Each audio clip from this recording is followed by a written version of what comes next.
શ્રી ગણેશાય નમઃ। એક દંતકથા અનુસાર પ્રાચીન સમયમાં અનલાસુર નામનો રાક્ષસ રહેતો હતો। તેના આતંક અને અત્યાચારોથી ઋષિ મુનિઓ અને દેવતાઓથી લઈ મનુષ્યો સુધી દરેક લોકો પરેશાન હતા। તે બધાને જીવતા ગળી જતો, જેના કારણે સર્વત્ર હાહાકાર મચી ગયો હતો।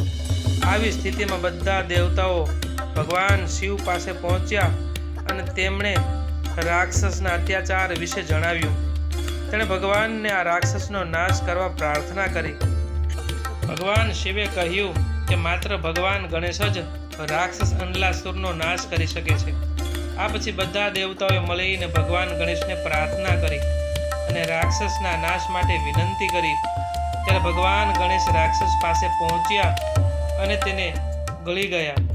ભગવાન રાક્ષસને ગળી ગયા, પરંતુ રાક્ષસના ગળી ગયા પછી તેને હૃદયમાં બળતરા થવા લાગી। પછી ઋષિ કશ્યપે તેને 21 દુર્વા ઘાસ ખાવા માટે આપ્યા, જેનાથી તેમની બળતરા શાંત થઈ ગઈ। ત્યારથી એવું માનવામાં આવે છે કે ભગવાન ગણેશને દુર્વા ચડાવવાથી ભગવાન ગણેશ પ્રસન્ન થાય છે।